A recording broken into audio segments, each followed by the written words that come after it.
Halo teman-teman semuanya, pernahkah teman-teman membayangkan sebuah kekaisaran yang membentang di perbatasan Tiongkok hingga ke pegunungan Spanyol hanya dalam waktu singkat? Sebuah era di mana bahasa Arab menjadi bahasa dunia dan Damaskus menjadi pusat gravitasi bumi. Ini mengajak teman-teman untuk melintasi lorong waktu menuju abad ke-7 Masehi, melihat bangkit dan jayanya dinasti yang mengubah peta dunia selamanya, yakni Daulah Umayyah di Damaskus. Siapkan catatan teman-teman, karena ini bukan sekedar cerita sejarah biasa. Semua bermula dari tahun 661 Masehi, sebuah masa yang dikenal sebagai Amul Jamaah atau Tahun Persatuan. Setelah masa Khulafaur Rasyidin berakhir, Muawiyah bin Abu Sufyan resmi mendirikan Daulah Umayyah. Langkah pertamanya cukup berani.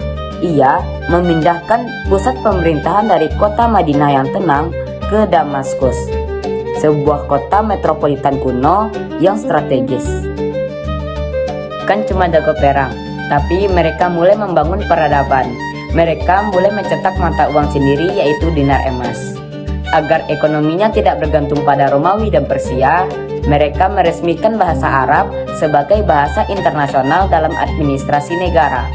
Dan kalau teman-teman lihat, di Masjid Agung Umayyah di Damaskus atau Dome of the Rock di Yerusalem, itu adalah bukti betapa majunya arsitektur mereka pada masa itu. Dan mereka benar-benar ingin menunjukkan bahwa peradaban Islam itu besar dan indah. Namun, pada masa kejayaan pasti ada ujiannya. Seiring berjalannya waktu, muncullah konflik internal dan rasa tidak puas dari kaum non-Arab atau kaum Mawali. Sempat ada masa tenang di bawah pimpinan Umar bin Abdul Aziz sebagai khalifah yang sangat zuhud dan adil. Gesekan politik yang tetap tidak terhindarkan. Puncaknya pada tahun 750 Masehi, gerakan dari Abbasiyah berhasil menumbangkan Umayyah di Damaskus. Berakhirlah era emas di timur, meski sisa-sisanya nantinya akan kembali bangkit dan bersinar kembali di tanah Spanyol.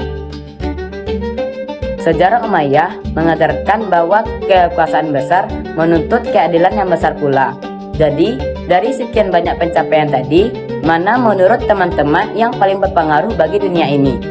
Saya, Zari Karis Komara, sampai jumpa di pembahasan sejarah berikutnya.